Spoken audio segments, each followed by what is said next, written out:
ఓం సాయిరామ్. సమర్థ సద్గురు సాయినాథ్ మహారాజ్కి జై. మన సాయి బిడ్డలందరికీ నమస్కారం ఫ్రెండ్స్. ఎలా ఉన్నారండి? ఏం చేస్తున్నారు? మన సాయినాథుని దేవలన అందరూ బాగుండాలని మనస్ఫూర్తిగా కోరుకుంటూ ఈరోజు సాయినాథుడు మనకు ఈ వీడియోలో ఏం చెప్పబోతూ ఉన్నారో మనకు ఒక అత్యద్భుతమైనటువంటి సందేశం అందిస్తూ ఉన్నారు. ఈ సందేశం ఏం చెప్పబోతున్నారు వినబోయే ముందు మన ఛానల్ని ఎవరైతే కనుక ఫస్ట్ టైం చూస్తున్నారో సబ్స్క్రైబ్ చేసుకోండి. మన వీడియోస్ నచ్చినట్లయితే చిన్న లైక్ ఇచ్చి మరి కొంతమంది సాయి బిడ్డలకు షేర్ చేయండి.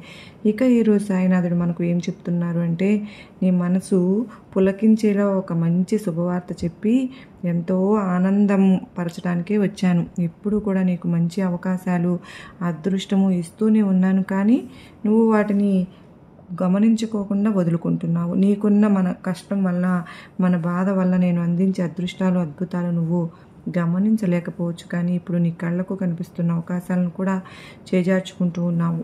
ఏమీ జరగలేదని, నీకు అసలు ఏమీ అదృష్టం లేదని నువ్వు పడే తపన నాకు అర్థమవుతోందమ్మా. ఎంత కష్టపడినా కూడా జారి కిందకే వచ్చేస్తూ ఉన్నావు అనే కదా నీ బాధ.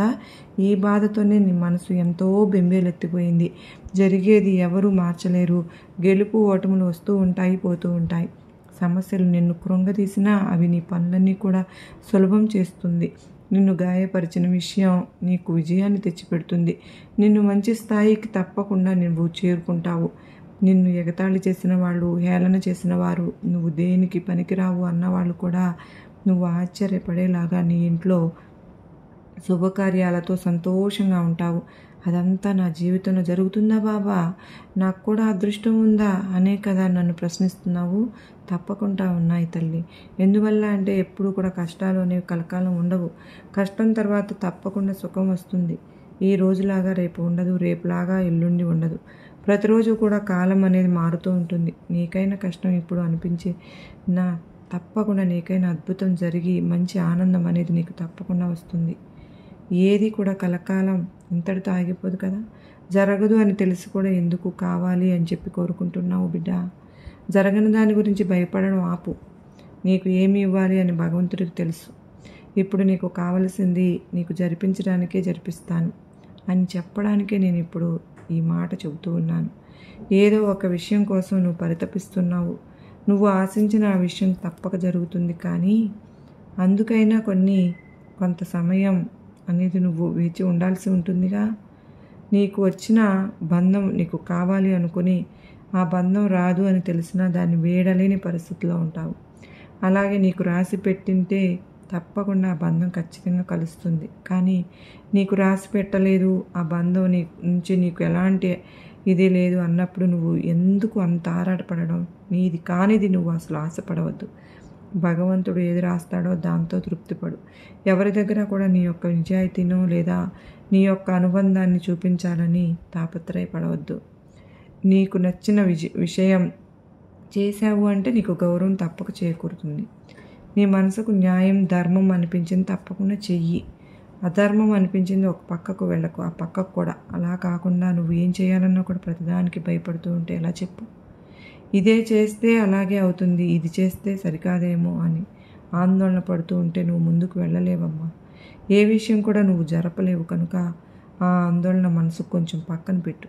నువ్వు చేసే పని తప్పు అవుతుందేమో అని ఎందుకు సంకోచం? అసలు సంకోచించకూడదు. తప్పు అన్నదాన్ని నువ్వు చేయవు కదా. నువ్వు ఏ తప్పు చేసినా దాన్ని అడ్డుకునేందుకు నేను ఎప్పుడూ అడ్డుగానే ఉంటాను. నీ సాయి నిన్ను ఖండిస్తూనే ఉంటాను. నీ బాధలు అన్నింటినీ నేను నా ఎడమ కన్నుతో చూస్తూనే ఉన్నాను తల్లి. ఒక్కటి కూడా నేను గమనించకుండా ఉండలేదు. అన్నీ గమనిస్తూనే ఉంటాను.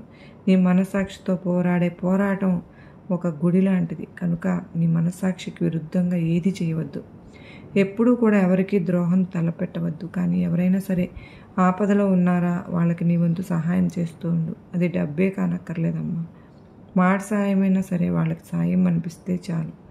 అలాగే దేనికి కూడా భయంగా ఉండవద్దు, భయపడవద్దు. ఇవన్నీ చూసి నువ్వు ఆందోళన పడి ఏమైపోతుందో అని ఆందోళన పడవద్దు.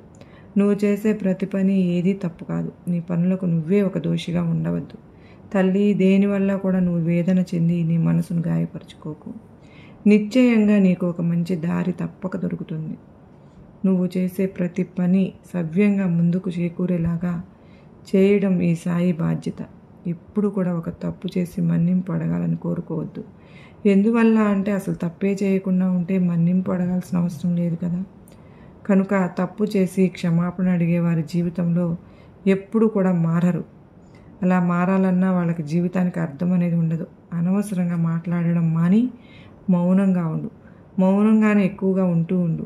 అర్థం కాని వారికి అర్థం అవ్వాలని నువ్వు చెప్పలేవు, అయ్యేలాగా కూడా ఎప్పటికీ చెప్పలేవు. ఎందువల్ల అంటే ఆ యొక్క జనాలను మార్చడం నీ ఉద్యమం కాదు కదా. నీ జీవితం నువ్వు చూసుకో, ఎవరిది వాళ్ళు చూసుకుంటారు. కానీ వారికైనా సమయం వచ్చినప్పుడు తప్పకుండా వారు మారతారులే. నిన్ను నీ గుణాన్ని అర్థం చేసుకుంటారు. వారు మాత్రమే నీ దగ్గర ఉంటారు. అర్థం చేసుకునే వాళ్లకు నీ గుణాన్ని నిరూపించుకోవాలని ముందుకు వెళ్ళవద్దు. నీకు ఏది కావాలో, నీ ఆశ ఏంటో అది తప్పక భగవంతుడు నీకు అందిస్తాడు. మిగతా వారు నిన్ను ఎలా నడిపినా బాధపడవద్దు, పట్టించుకుని కూడా వద్దు. అవమానించినా నువ్వు ఏదో అగౌరవపడ్డానని దిగులు పడవద్దు. ఒకరు పట్టించుకుంటే నీ జీవితం ముందుకు వెళ్ళదు. నీ జీవితాన్ని నువ్వే సరైన దారిలో వెళ్ళాలి. నీ యొక్క ప్రతి అవకాశాన్ని వినియోగించుకోవాలి. తల్లి, ఒకరు నీకు మర్యాద ఇచ్చి గౌరవించలేరు అన్న తర్వాత నీకు నీ జీవితానికి ముగింపు అవుతుందా? ఈ సాయి మీద భారం వేసి అలాంటి వారికి దూరంగా ఉండు. నీ కష్టానికి మనసుకు తగ్గట్టు ఎవరికి వాళ్ళు ఉంటారు. నీకు భగవంతుడు అండ తప్పకుండా ఉంటుంది. ఎవరికి ఏమి ఇవ్వాలనేది భగవంతుడికి తెలుసు కదా. అన్ని విషయాల నుంచి నిన్ను కాపాడేందుకు నువ్వు నమ్ముకున్న ఈ బాబా ఉన్నాను. నీకు వచ్చే గురువారం లాగా నీకు మంచి మార్పు అనేది వస్తుంది. నీ జీవితంలో నువ్వు ఎదురు చూసే ఒక శుభవార్త కూడా తప్పక నువ్వు వింటావని ఎదురు చూస్తూ ఉండు. నమ్మకాన్ని కోల్పోవద్దు బిడ్డ. నమ్మకంతో ఉండు, అంతా మంచి జరుగుతుంది. నమ్మకము అనేది నీకు శ్రీరామ రక్షలాగా కాపాడుతుందమ్మా. నీకు నా ఆశీర్వాదములు ఇస్తున్నాను బిడ్డ అని సాయినాథుడు మనకు అత్యద్భుతమైన సందేశం అందించారు కదా ఫ్రెండ్స్. మీకు అందరికీ కూడా నచ్చింది కదా. నచ్చిన వారందరూ సాయి బిడ్డలందరికీ కూడా షేర్ చేయండి. సర్వే జనా సుఖినో భవంతు.